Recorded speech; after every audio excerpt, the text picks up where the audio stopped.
Good evening.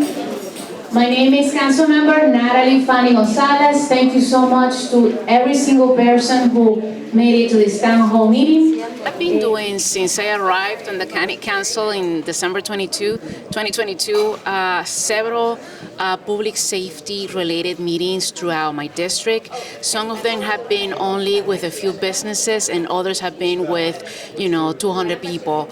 The largest one that we had was about 2 months ago in Aspen Hill. This is a follow-up, but public safety has been an issue that we even have a monthly meeting with the business community on public safety in the urban district area.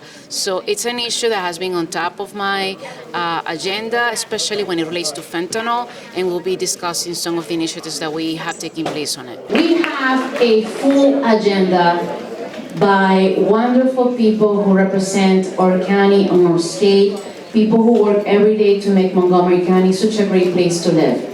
I couldn't do my job without having a strong partnership with the police department, with the Department of Health and Youth and Services, and with an amazing state delegation, the state delegation for District 18 and 19. We have to thank my colleague, Councilmember Natali Fani-González, for doing this, for bringing people together to have this discussion. I'm the chair of the Public Safety Committee for the County Council, and I'm here literally to hear with the panel, and she has a distinguished panel that will be giving discussions, giving advice, and hearing from the public exactly what they would like to tell us. It's these types of settings where you really do find out exactly what is going on in the neighborhoods. We know a lot, but we don't always know it all. With the problem with fentanyl, teenagers down 18 years, you can go into rehab or wherever you want because it's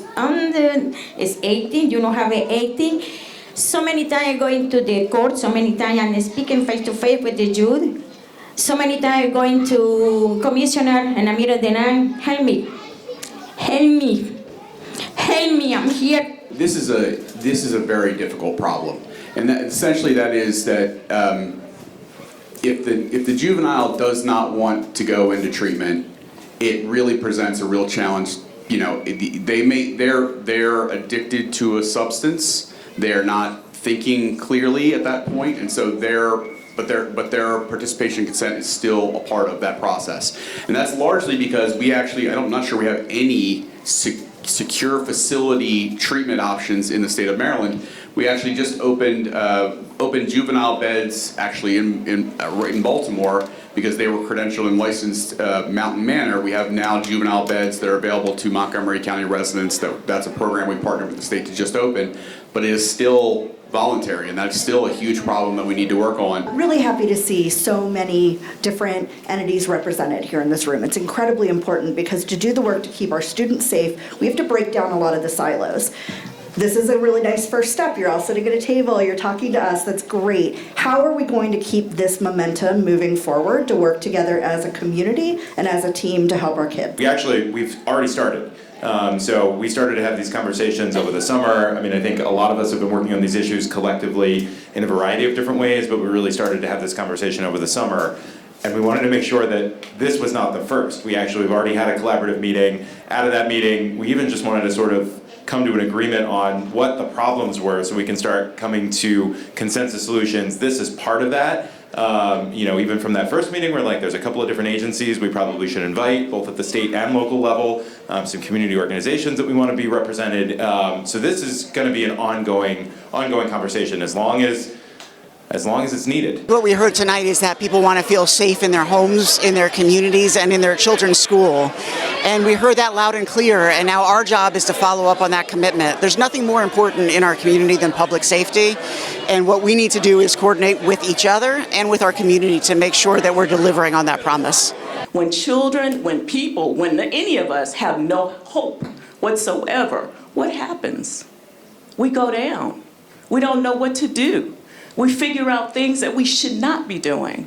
And so I really feel strongly about that. And I want to just say to this community and to our council members, because I see a couple of them here, and I hope they'll go back to the county exec as well, and let us try to figure out how we can help our children find places that will make them feel like they have some hope. We are going to continue to work together with everybody in this room to make sure that we're solving these problems. After this evening, we're gathering all the feedback and the list of challenges that we have, and then with the state and local delegation, as well as with the police department, come up with a plan to solve these issues.